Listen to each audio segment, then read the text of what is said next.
नमस्कार, स्वागत है आप सभी का डीडी न्यूज में। आपके साथ मैं संध्या शर्मा लेकर हाजिर हूँ हमारा विशेष सांकेतिक भाषा का बुलेटिन और मेरे साथ हैं मेरे सहयोगी शरद मुदगल। आइए बुलेटिन की शुरुआत करें हेडलाइंस के साथ। लोकसभा में आज गोवा में अनुसूचित जनजाति के आरक्षण से जुड़े बिल पर होगी चर्चा, तो वहीं राज्यसभा में पेश होंगे बैंकिंग और आपदा से जुड़े संशोधन विधेयक।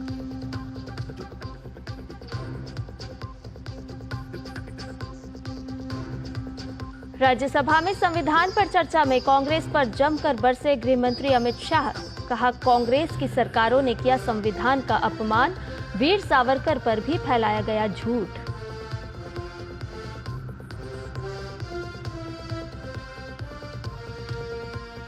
हिंद महासागर क्षेत्र में भारत की रणनीति और होगी मजबूत। विशाखापट्टनम में आज नौसेना के बेड़े में शामिल होगा आईएनएस निर्देशक, हाइड्रोग्राफिक सर्वे और नेविगेशन का मास्टर।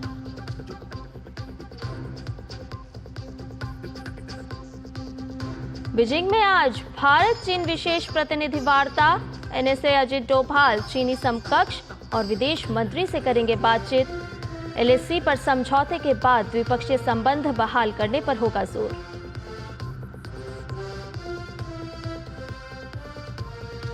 ब्रिस्बेन टेस्ट के 5वें दिन बारिश के कारण फिर रुका खेल। भारत की पहली पारी 260 रन पर सिमटी। भारत ने कल टाला था फॉलो ऑन।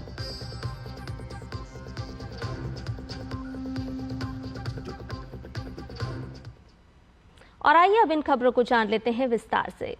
संसद के शीतकालीन सत्र का आज 18वां दिन है। बीते दिन राज्यसभा में गृह मंत्री अमित शाह के भाषण के साथ संविधान पर चर्चा पूरी हो गई। आज से 20 दिसंबर तक संसद की सामान्य कार्यवाही चलेगी। लोकसभा और राज्यसभा में आज दो बिल चर्चा के लिए रखे जाएंगे।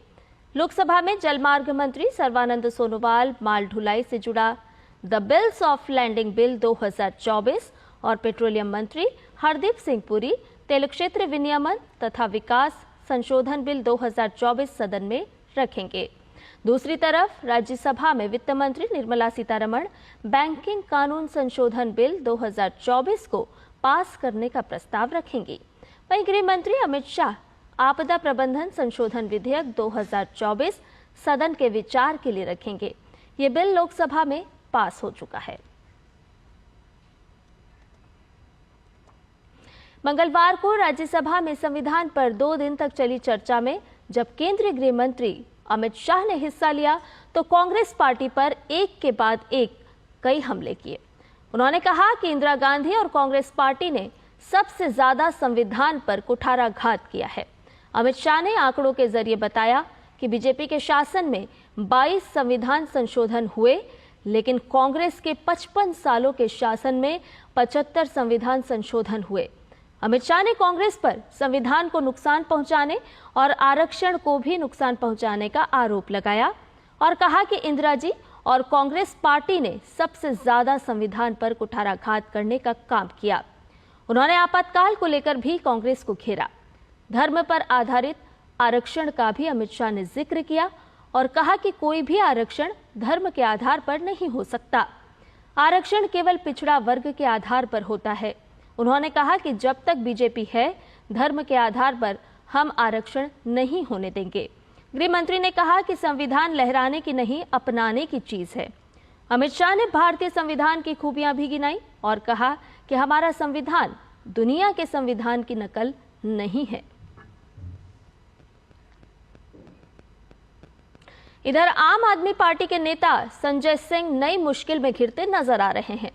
कैश फॉर जॉब्स बयान को लेकर गोवा के सीएम प्रमोद सावंत की पत्नी सुलक्षणा सावंत की ओर से दाखिल मानहानि मामले में गोवा की अदालत ने सांसद संजय सिंह को नोटिस जारी किया है।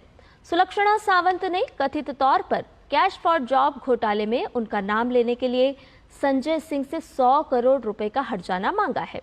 अदालत ने संजय सिंह से 10 जनवरी 2025 तक नोटिस का जवाब देने को कहा है। नौसेना के नए सर्वेक्षण पोत निर्देशक को आज विशाखापट्टनम के नौसेना डॉकयार्ड में नौसेना के बेड़े में शामिल किया जाएगा। भारतीय नौसेना का ये नवीनतम सर्वेक्षण पोत का वजन लगभग 3,800 टन है और 110 मीटर लंबा ये जहाज 2 डीजल इंजनों द्वारा संचालित है। भारतीय नौसेना का ये नया जहाज बेहद अत्याधुनिक हाइड्रोग्राफिक और महासागरीय सर्वेक्षण उपकरण से सुसज्जित है। सर्वेक्षण पोत परियोजना का दूसरा जहाज निर्देशक हाइड्रोग्राफिक सर्वेक्षण करने, नेविगेशन में सहायता करने और समुद्री संचालन के लिए डिजाइन किया गया है। यह पूर्ववर्ती पोत निर्देशक के पुनर्जन्म का प्रतीक है। पहले पोत को 32 वर्षों की सेवा के बाद 19 दिसंबर 2014 को नौसेना के बेड़े से विदा कर दिया गया था। नौसेना के समुद्री जहाज का निर्माण GRSE कोलकाता में किया गया। जहाज के निर्माण में 80% से अधिक स्वदेशी सामग्री का उपयोग किया गया है। ये पोत समुद्र में लगातार 25 दिन तक रह सकता है और 18 समुद्री मील प्रति घंटे की गति से चलने में सक्षम है। ये देश के जल क्षेत्र का मानचित्रण करने और अपने विदेशी सहयोग सर्वेक्षणों के माध्यम से हिंद महासागर क्षेत्र में भारत की रणनीतिक उपस्थिति को मजबूत करने में महत्वपूर्ण भूमिका निभाएगा। रक्षा राज्य मंत्री संजय सेठ इस समारोह के मुख्य अतिथि होंगे और इसमें नौसेना और garden rich ship builders and engineers के वरिष्ठ अधिकारी सहित विशिष्ट अतिथि शामिल होंगे। राष्ट्रीय सुरक्षा सलाहकार अजित डोभाल इस समय बीजिंग में हैं, जहां वो आज भारत चीन विशेष प्रतिनिधि वार्ता में हिस्सा लेंगे। दोनों देशों के बीच ये 23वें दौर की वार्ता होगी। इसमें चीन के विदेश मंत्री वांग यी भी रहेंगे। LAC पर सैनिकों की वापसी से जो तनाव कम हुआ है, उसके बाद अब कई मुद्दों पर चर्चा होने की उम्मीद है। ये डायलॉग भारत और चीन के बीच सीमा विवादों और सुरक्षा संबंधित मुद्दों पर बातचीत करने का एक मंच है। पिछली बार ये बातचीत दिसंबर 2019 में नई दिल्ली में हुई थी और उसके बाद ये गलवान घाटी में सीमा विवाद के कारण वार्ता निलंबित कर दी गई।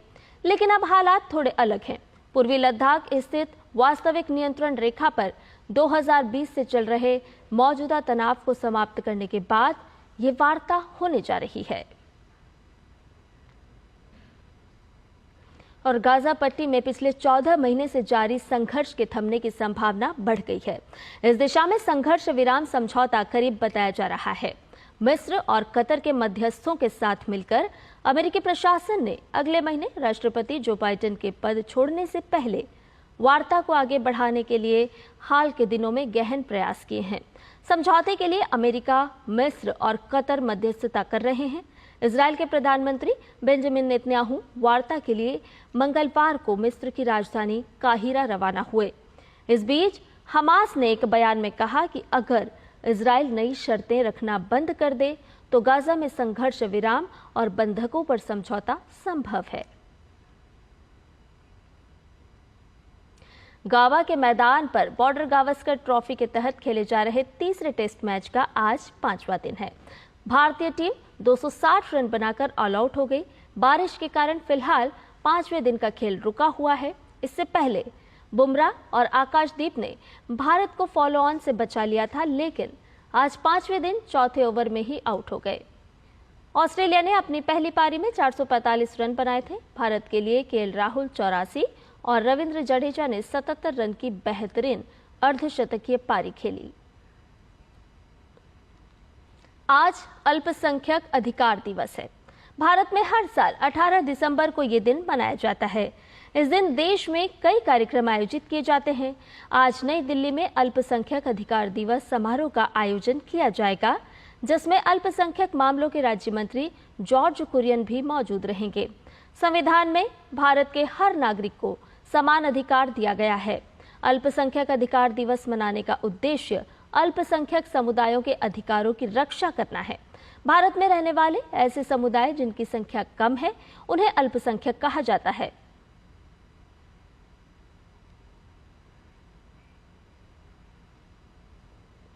और इसके साथ ही हमारे इस विशेष सांकेतिक भाषा के बुलेटिन में फिलहाल इतना ही। मुझे और मेरे सहयोगी शरद मुदगल को दीजिए इजाजत। नमस्कार।